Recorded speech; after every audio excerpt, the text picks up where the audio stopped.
Movie की शुरुआत होती है सन 2019 में, जहां हमें दिखाया जाता है कि पृथ्वी की हालत बहुत खराब है क्योंकि यहाँ पर नेचुरल डिजास्टर आ रही हैं और कुछ देशों में गर्मी इतनी ज्यादा है कि हिट की वजह से एक दिन में ही मिलियन लोग मारे जा चुके हैं। कुछ देशों में सुनामी की वजह से कई लोग डूबकर मारे जा चुके हैं और कुछ देशों में इतना ज्यादा सूखापन आ गया है कि लोग पानी के बगैर मर रहे हैं, यानी कि दुनिया में हर तरफ तबाही फैल चुकी थी। तो इसका हल निकालने के लिए सभी देश एक हो जाते हैं और उनके सबसे अच्छे साइंटिस्टों को भेजकर एक टीम बनाते हैं। अब उन साइंटिस्टों का एक लीडर था जो काफी इंटेलिजेंट और स्मार्ट था, जिसका नाम जैक था।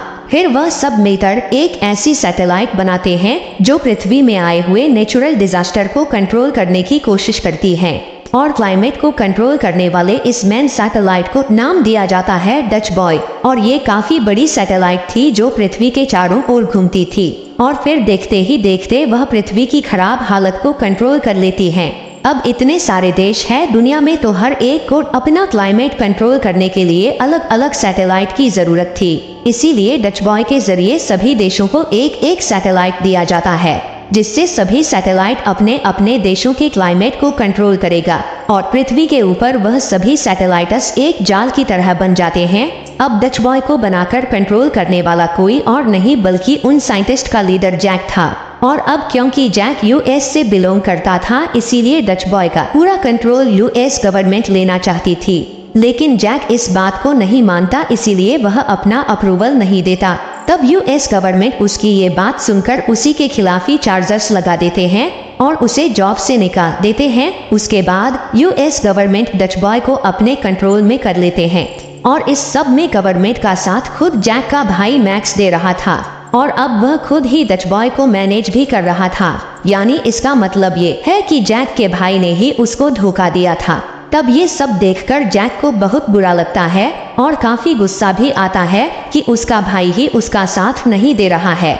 फिर इसी तरह 3 साल गुजर जाते हैं और इन 3 साल में पृथ्वी का क्लाइमेट बिल्कुल सही और स्टेबल रहता है। लेकिन तभी हमें अफगानिस्तान का एक गांव दिखाया जाता है जो कि एक रेगिस्तान में था और अचानक उस गांव का टेम्परेचर इतना गिर जाता है कि वह पूरा गांव ही फ्रीज हो जाता है और वहां के लोग और जानवर सभी फ्रीज हो जाते हैं, जिससे वहां के सभी लोग मारे जाते हैं। अब ये बात जानने के बाद गवर्नमेंट के लोगों के बीच मीटिंग होने लगती है, जहां पर उन्हें डाउट होता है कि शायद डच बॉय में खराबी होने के कारण ही वह गांव पूरा फ्रीज हो गया। लेकिन अब किसी भी तरह उन्हें ये बात छुपानी थी। लेकिन जैक का भाई मैक्स कहता है कि हमें ये बात छुपाने की बजाय डच बॉय को ठीक करना चाहिए और इस काम के लिए हमें जैक की जरूरत पड़ेगी, क्योंकि डच बॉय को बनाने वाला वही एक लौटा आदमी है। उसके बाद हम इंटरनेशनल स्पेस स्टेशन को देखते हैं और ये वह जगह थी जहां से डच बॉय और बाकी सैटेलाइट्स को कंट्रोल किया जाता था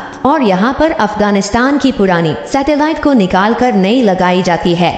और जब अफगानिस्तान की पुरानी सैटेलाइट स्पेस स्टेशन में आती है, तभी एक साइंटिस्ट उसका सारा डेटा ले लेता है और जाकर उसे चुपके से अपने लॉकर में रख देता है। लेकिन जब वह आगे जा रहा होता है, तब अचानक से उस एरिया के दरवाजे खुल जाते हैं, जिससे वह साइंटिस्ट स्पेस में खिंचा चला जाता है, यानी उसे जानबूझकर कोई मार देता है। उसके बाद हम मैक्स को देखते हैं जो अपने भाई जैक के पास जाता है और उसे सारी बातें बताता है। लेकिन जैक कहता है कि ऐसा नहीं हो सकता, क्योंकि उसे यकीन था कि उसने जो स्ट्रॉन्ग और परफेक्ट चीज बनाई है वह कभी खराब हो ही नहीं सकता। जिस पर मैक्स कहता है कि ऐसा हो चुका है और जिसकी वजह से बहुत लोग मारे जा चुके हैं। तब ये सुनकर जैक डच बॉय को चेक करने के लिए राजी हो जाता है। उसके बाद हमें हांगकांग का सीन दिखाया जाता है, जहां पर क्लाइमेट कंट्रोल के हेडक्वार्टर में हमें एक आदमी को देखते हैं और ये आदमी हांगकांग के सैटेलाइट का हेड था। फिर एक दिन वह स्टोर से खाने की चीजें लेने जाता है, तभी उसके हाथ से अंडे गिर जाते हैं और वह नोटिस करता है कि वह अंडे जमीन पर गिरते ही फ्राई हो रहे हैं और देखते ही देखते वहां पर भूकंप आने लगता है, जिससे जमीन फटने लगती है और आग निकलने लगता है। तब वह आदमी गाड़ी लेकर वहां से भागने की कोशिश करता है और जैसे जैसे वह भाग रहा होता है, उसके पीछे की जमीन धंसती जा रही थी। फिर वह वहां से तेजी से निकलकर एक ब्रिज पर आकर रुक जाता है और गाड़ी से निकलकर देखता है कि सारी बिल्डिंग्स नीचे गिर रही है और देखते ही देखते वह शहर तबाह हो जाता है। फिर दूसरी तरफ हम जैक को देखते हैं जो अपने मिशन के लिए बिल्कुल तैयार था और वह अपनी बेटी को उसकी माँ के पास छोड़कर अपने मिशन के लिए निकल जाता है और वह सही सलामत इंटरनेशनल स्पेस स्टेशन में पहुँच जाता है और वह वहाँ के चीफ साइंटिस्ट से मिलता है। फिर वह साइंटिस्ट उसे अपनी टीम से मिलाती है और वह उनसे मिलकर सारी बातें क्लियर करता है। फिर वह उनके साथ मिलकर सभी देशों के सैटेलाइट को पर्सनली स्कैन करता है ताकि अगर उसमें कोई गीच या खराबी आ गई हो तो उसे रिप्लेस कर दिया जाए। और अब टोटल 1000 से भी ज्यादा सैटेलाइट्स थे। फिर दूसरी तरफ हम उसी हांगकांग के हेड को देखते हैं जो अपने शहर हांगकांग के सैटेलाइट को एक्सेस करना चाहता था, लेकिन उसके एक्सेस पर डिनाइड आ जाता है जिसकी वजह से वह लॉगिन नहीं हो पाता। तब वह जल्दी से मैक्स को कॉल करके इस बारे में इन्फॉर्म करता है और जब मैक्स लॉगिन करने की कोशिश करता है तो उसकी एक्सेस भी डिनाइड आ जाती है। यानी इसका ये मतलब था कि उनका पूरा सिस्टम किसी ने हैक कर लिया है। और तभी हांगकांग का हेड मैक्स को कहता है कि अगर इसी तरह क्लाइमेट चेंज होता रहा और नेचुरल डिजास्टर आते रहे तो लास्ट में जियोस्टॉर्म आ जाएगा। जियोस्टॉर्म यानी ऐसा दिन जब पूरी दुनिया तबाह हो जाएगी। और तभी उस हेड के ऑफिस में कुछ लोग आ जाते हैं। तब ये देखकर वह हेड कहीं पर छुप जाता है और जो लोग वहां पर आते हैं वह उसके लैपटॉप से सारा डेटा ले लेते हैं। तब ये देखकर वह हेड समझ जाता है कि कोई तो इंसान है जो डच बॉय को एक्सेस करके उसे हैक कर रहा है। उसके बाद मैक्स वहीं पर काम करने वाली एक हैकर की मदद लेता है और उससे कहता है कि तुम पता करो कि कौन इलीगली डच बॉय को एक्सेस करके हैक कर रहा है। उसके बाद गवर्नमेंट के लोग जैक से वीडियो कॉल पर बात करते हैं और उसे 3 टास्क दिए जाते हैं, जिसमें पहले उसे इन्वेस्टिगेशन करना है उस साइंटिस्ट की जो इंटरनेशनल स्पेस स्टेशन में मर गया था।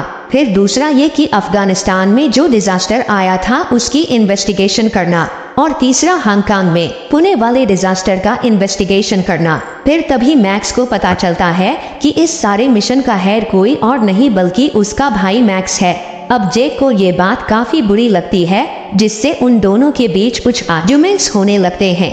उसके बाद जैक अपनी पहली इन्वेस्टिगेशन शुरू कर देता है कि वह साइंटिस्ट कैसे मरा था। तब यहाँ पर उसे पता चलता है कि वह एक्सीडेंट किसी ने जानबूझकर करवाया था और स्पेस में खींचे जाने से पहले साइंटिस्ट के हाथ में एक हार्ड डिस्क थी जो अभी भी उस स्पेस स्टेशन के एक हिस्से पर अटकी हुई थी।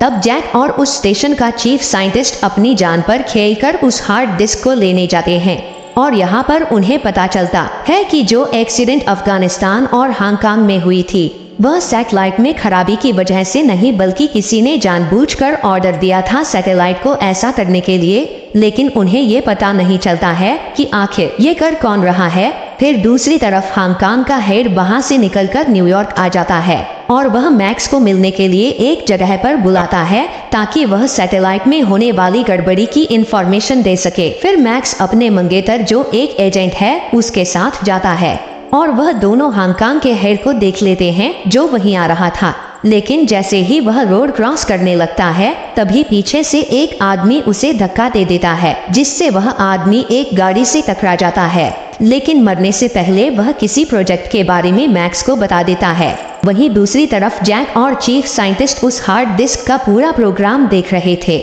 जिससे उन्हें पता चलता है कि किसी ने इस सिस्टम में वायरस डाल दिया है जो अलग अलग देशों के सैटेलाइट्स को ऑर्डर दे रहा है और उनके क्लाइमेट को चेंज कर रहा है, जिसकी वजह से हर देश में नेचुरल डिजास्टर आ रहे हैं। अब जैक मैक्स के साथ वीडियो कॉल पर एक मीटिंग करता है और यहाँ पर जैक मैक्स को सारी बात बता देता है कि किसी ने सिस्टम में वायरस डाल दिया है, इसीलिए डच बॉय जानबूझकर सैटेलाइट्स को ऑर्डर दे रहा है जिसकी वजह से अलग अलग देशों में नेचुरल डिजास्टर आ रहे हैं। इसका मतलब कोई डच बॉय को बिल्कुल किसी वेपन की तरह इस्तेमाल करके तमाम देशों को खत्म करना चाहता है और इसमें स्पेस स्टेशन का एक आदमी भी मिला हुआ है और उसको ऑर्डर देने वाला जरूर कोई ना कोई बड़ी अथॉरिटी का आदमी है और वह मैक्स का बॉस हो सकता है या फिर प्रेसिडेंट। तब ये सुनकर मैक्स कहता है कि भला प्रेसिडेंट ऐसा क्यों करेंगे, जिस पर जैक कहता है कि डच बॉय किसी वेपन की तरह यूज हो रहा है और वह सिर्फ उन्हीं देशों को टारगेट कर रहा है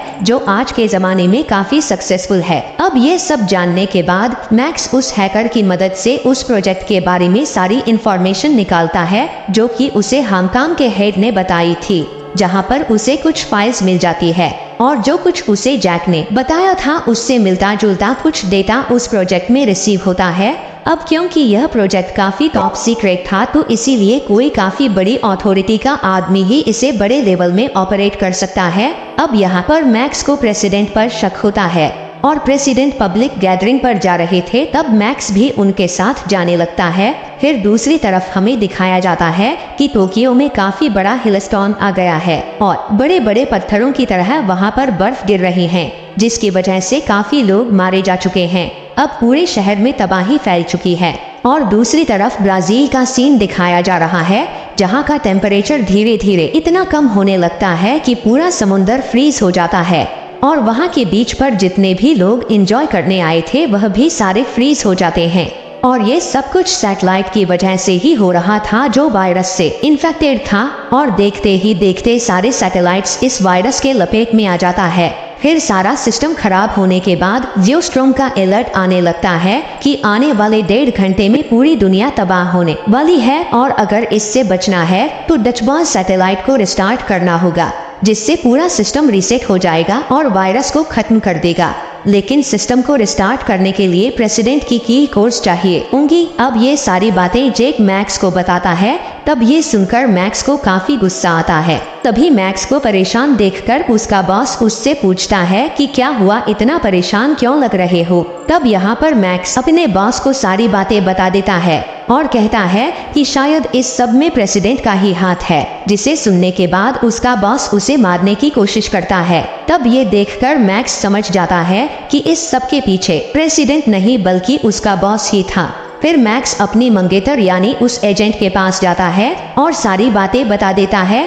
अब क्योंकि वह लड़की एक एजेंट थी और प्रेसिडेंट के प्रोटेक्शन की जिम्मेदारी उसकी थी, इसीलिए वह जानबूझकर पब्लिक प्लेस पर फायरिंग करती है, जिसकी वजह से प्रेसिडेंट को लेकर जाना पड़ता है। फिर वह प्रेसिडेंट के बाकी गार्ड्स को मारकर उसे अपने साथ एक गाड़ी में लेकर जाती है और उस गाड़ी में मैक्स भी था। तब मैक्स प्रेसिडेंट को सारी सच्चाई बता देता है कि असल में यहाँ हो क्या रहा है। लेकिन तभी मैक्स के बॉस के कुछ आदमी उनका पीछा करने लगते हैं और उन पर लगातार गोलियां भी चलाने लगते हैं। फिर तभी यहाँ का मौसम भी चेंज होने लगता है और काफी बड़े बड़े बिजली गिरने लगते हैं। और अब जैक ने डच बॉय को इस तरह से सेटअप किया हुआ था कि अगर जियोस्टॉर्म का अलर्ट आए तो ये पूरी सैटेलाइट अपने आप भी सेल्फ डिस्ट्रैक्ट हो जाए ताकि ये जमीन पर आकर ना गिरे। अब इसी सेल्फ डिस्ट्रैक्ट के कारण वह स्टेशन भी तबाह होने वाला था और उन साइंटिस्ट के पास सिर्फ कुछ ही मिनट बचे थे वहां से निकलने के लिए। तब जैक सबको ऑर्डर देता है कि शिप में बैठकर वह सभी वहां से निकल जाएं। और यहाँ पर जैक को उस आदमी के बारे में पता चल जाता है जिसने डच बॉय पर वायरस इंजेक्ट किया था और ये उन्हीं के टीम का एक मेंबर था जिसे ऐसा करने के लिए बहुत पैसे मिले थे। फिर यहाँ पर उन दोनों के बीच काफी फाइट होती है। तभी बाय मिस्टेक वह लड़का विंडो पर गोली चला देता है, जिससे वह विंडो टूट जाता है और वह स्पेस में खींचा चला जाता है। फिर Dutch boy out of control हो जाता है, जिसकी वजह से पूरी दुनिया में तबाही फैल जाती है। दूसरी ओर वह सभी साइंटिस्ट शिप में बैठकर जमीन पर आने वाले थे, लेकिन जैक जाने से मना कर देता है। तभी चीफ साइंटिस्ट भी वहां रुककर उसकी मदद करती है। वहीं दूसरी तरफ जमीन पर वह एजेंट मैक्स के बॉस को पकड़ लेती है और यहाँ पर वह सारी बातें बता देता है कि आखिर उसने ऐसा क्यों किया। वह बताता है कि मैं प्रेसिडेंट बनना चाहता था क्योंकि इस पूरे एक्सीडेंट की जिम्मेदारी प्रेसिडेंट पर आती, जिसकी वजह से प्रेसिडेंट को निकाल दिया जाता है और उसकी जगह में प्रेसिडेंट बन जाता। फिर उसे अरेस्ट कर लिया जाता है। उसके बाद जो प्रेसिडेंट थे वह अपना किल कोर्स जैक को ट्रांसफर कर देते हैं, जिसे लेकर जैक डच बॉय को रिस्टार्ट कर देता है और रिस्टार्ट होने के बाद सिस्टम उस वायरस को डिस्ट्रॉय कर देता है और देखते ही देखते सारी सिचुएशन ठीक होने लगती है और जितने भी नेचुरल डिजास्टर्स हो रहे थे वह अपने आप बंद हो जाते हैं। लेकिन अब उनका स्पेस स्टेशन डिस्ट्रॉय होने वाला था, जिसमें अभी तक जैक और वह चीफ साइंटिस्ट थे। फिर वह दोनों एक सैटेलाइट के अंदर छुप जाते हैं। उसके बाद पूरा स्टेशन डिस्ट्रॉय हो जाता है और अब वह स्पेस में जाने लगते हैं। उन्हें कुछ पता नहीं था कि वह कहाँ जा रहे हैं, लेकिन तभी उनका एक साथी वापस आता है और वह उनके सैटेलाइट को अपने स्पेस शिप से अटैच कर देता है और उन दोनों को सही सलामत बचा लेता है। फिर वह दोनों सही सलामत जमीन पर आ जाते हैं। उसके बाद एक और स्पेस स्टेशन बनाया जाता है, जिसका इंचार्ज जैक को बनाया जाता है। और इसी के साथ ये मूवी यहीं पर खत्म हो जाती है।